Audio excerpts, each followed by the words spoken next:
കേരളത്തിലെ അഭിഭാഷകരുടെ ഏകദേശം 2 പതിറ്റാണ്ട് കാലമായ ഒരു മുദ്രാവാക്യമായിരുന്നു 1980 നിലവിൽ വന്ന കേരള അഡ്വക്കേറ്റ്സ് വെൽഫെയർ സ്കീമിൽ കാലോചിതമായ പരിഷ്കരണം നടത്തുക എന്നുള്ളത്. കഴിഞ്ഞ ദിവസം സംസ്ഥാന സർക്കാർ advocates welfare fund amendment act 2026 അനുമതി നൽകിയിരിക്കുകയാണ്.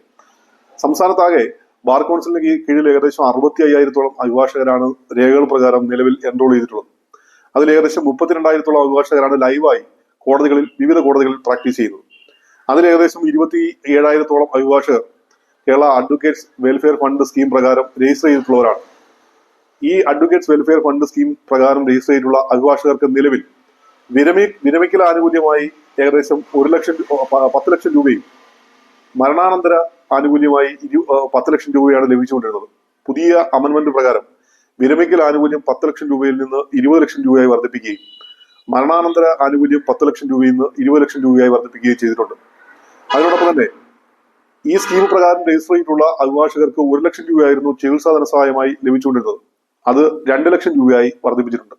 അതിനോടൊപ്പം തന്നെ അഭിഭാഷകരുടെ ക്ഷേമം ഉറപ്പാക്കുന്നതിന് വേണ്ടി ഇൻഷുറൻസ് പദ്ധതി, ആരോഗ്യ ഇൻഷുറൻസ് പദ്ധതി കൂടി നടപ്പിലാക്കുന്നത് സംബന്ധിച്ച് ഈ അമെന്റ്മെന്റ് ആക്ടിൽ പരാമർശമുണ്ട്.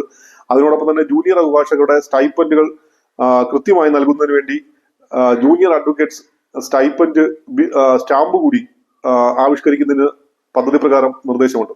സംസ്ഥാനത്തെ അഭിഭാഷക സംഘടനകളുടെയും ദീർഘകാലമായ ഒരു ആവശ്യമാണ് സംസ്ഥാന സർക്കാർ ഇപ്പോൾ നടപ്പാക്കിയത്.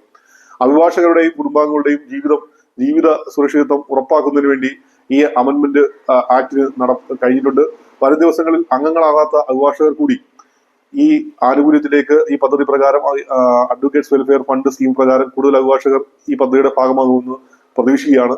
എന്തായാലും സംസ്ഥാനത്തെ 65,000-ഓളം വരുന്ന അഭിഭാഷകരുടെ ദീർഘകാലമായ ആവശ്യം നടപ്പാക്കിയ സംസ്ഥാന സർക്കാരിന്